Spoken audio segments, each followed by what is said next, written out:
I came up with this topic idea because of Thorgy's Arcade's Part 4 of their King of Fighters retrospective. If you want some solid content on the development and lore regarding the King of Fighters, check the description below, all 4 parts will be linked. So, you might have looked at this title and wondered, what is a dream match and how does it apply to the King of Fighters franchise? A dream match is when there's no story to that particular KOF entry. The dream matches have often been some of the best regarded games in the franchise. Whilst I am new to the King of Fighters, I've played 2 of the dream match games before. They're among my favorites in the series. Those games are KOF 98 Ultimate Match and 2002 Unlimited Match. Needless to say, dream matches are things of excitement for the fanbase. That's all well and good.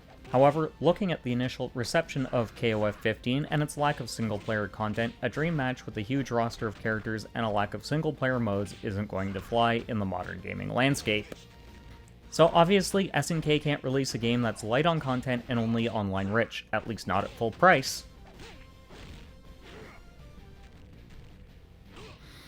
The first option I thought of would be release a dream match in between sagas, but don't put it out at full price.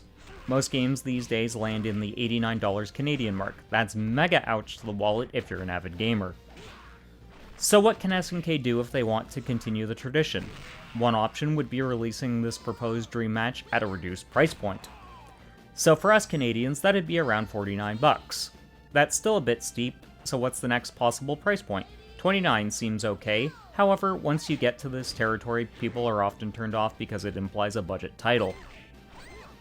It's also around this price that games tend to be really focused on predatory practices like DLC, which is exactly what sunk Dead or Alive 6.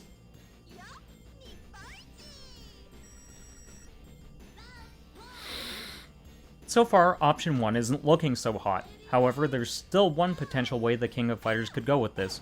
Take a look at how well Virtua Fighter 5 Ultimate Showdown went when Sega released it as a free-to-play game for the first month on PlayStation. It's an intriguing idea, and Maximilian Dude is definitely a proponent of it. Not only is Virtua Fighter doing well with this model, Sega has indicated the industry should go this way as well. It should also be noted, Dead or Alive has tried this model with both 5 and 6. It definitely helped 5 to recuperate some of its losses early on as a result of slow sales. However, it didn't do anything to help 6's case. So maybe option 1 wasn't such a good idea. It definitely has some warts to it. Maybe there's something else that could work, which is what we're going to explore next.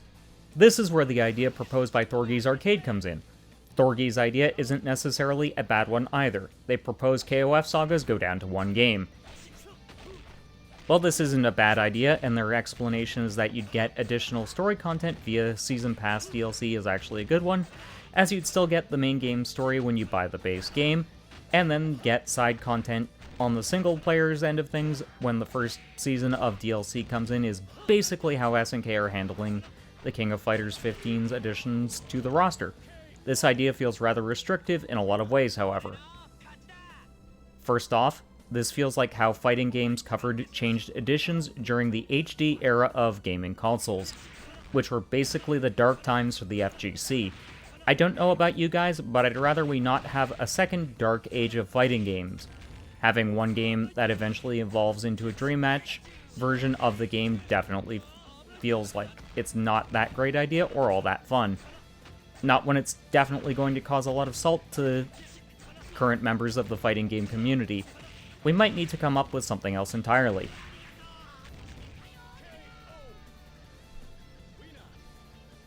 The FGC is in a vastly different place since KOF 98 launched. The whole gaming industry is.